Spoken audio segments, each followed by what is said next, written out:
आगे गुना में पथराव करने वाले 10 आरोपी तो गिरफ्तार कर लिए गए हैं, जिन्होंने हनुमान जन्मोत्सव की शोभा यात्रा पर पथराव किया था और इन्हें गिरफ्तार कर लिया गया। 10 आरोपियों में 3 हिस्ट्री शीटर हैं, जहां सोनू पठान, अतीक कुरैशी और विक्की खां गिरफ्तार कर लिए गए हैं, जिनकी घरों की छतों पर पत्थरों का ढेर मिला है। मस्जिद के आसपास के कुछ घरों की छतों पर पत्थरों के ढेर इकट्ठा करके पहले से ही इसकी प्लानिंग चल रही थी, ऐसा यहां पर आशंका जाहिर हो रही है। 12 अप्रैल को क्या कुछ हुआ था वो दिखा रहे हैं, 13 अप्रैल को फिर क्या कार्रवाई की गई वो भी हम आपको दिखा रहे हैं। ड्रोन से पूरे इलाके में घरों की छतों पर इकट्ठे किए गए पेट्रोल बम तो नहीं थे, ये भी देखना बहुत ज़रूरी है, और साथ ही ये भी देखना बहुत ज़रूरी है कि कुछ और हथियार तो वहाँ नहीं थे।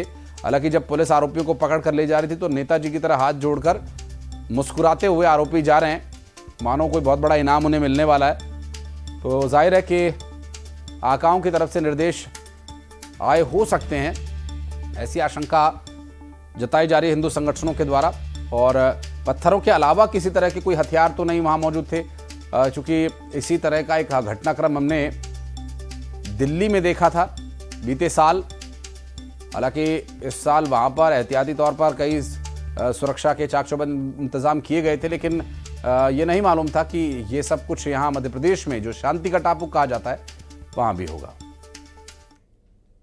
ड्रोन से तो ये देखा गया कि कहीं कोई ऐसा मटेरियल ना हो जो पथराव में सहायक हो, उसको सुनिश्चित करने के लिए कि कहीं कोई ऐसा मलबा ना पड़ा हो, पत्थर ना पड़ा हो, उसके लिए ड्रोन चलाया गया था।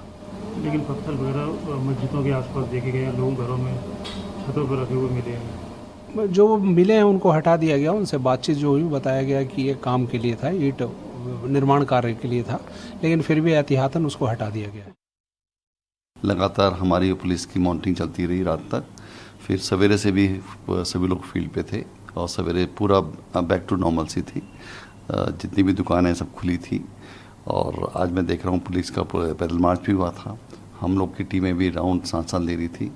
तो मुझे नहीं लगता कि कहीं कोई दिक्कत है। जहाँ तक पुलिस ने जो FIR की उसके अगेंस्ट पूरी गिरफ्तारी भी की है, और हम लोग कानून व्यवस्था को बनाए रखने के लिए कटिबद्ध हैं।